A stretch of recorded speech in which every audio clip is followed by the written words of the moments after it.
Hi everyone, welcome back to the Secret Garden. Again, my name is Jamie. Today we're going to talk about what makes or how to have a successful garden. In our garden, we have raised beds, and that's definitely an option for you at home, but you could also just take some grass out, pick a part of your yard, and have your garden there. That's what I do at my house.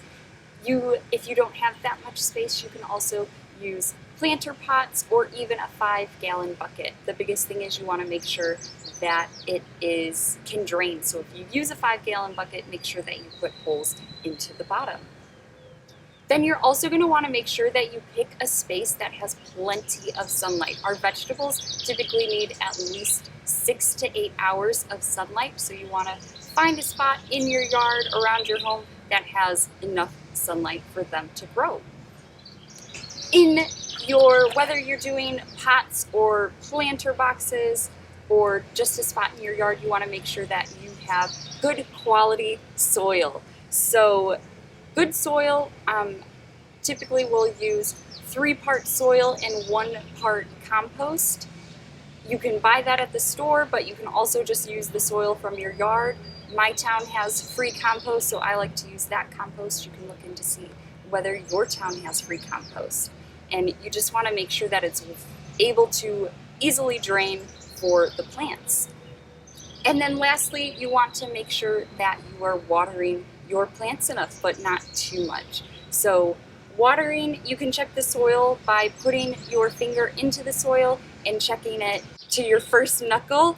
And if that's dry in the soil, you're going to want to water it.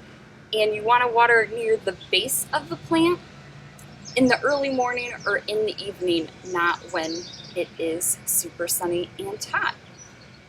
So last week we showed you our zucchini plant. It's doing a little bit better. We've got some more growth on our zucchini. We also have a nice pumpkin that you can see right behind my foot. So we're excited to have that. We're excited to have some more pumpkins. And then we're also having a lot of peppers that are growing and close to being ripe. Peppers are really easy to throw into anything. You can, depending on what kind of pepper they are, you can throw them into salads. You can make different spicy things with them. So jardinere or salsa. You can put them on pizza. And you can even just eat them plain. They're all right.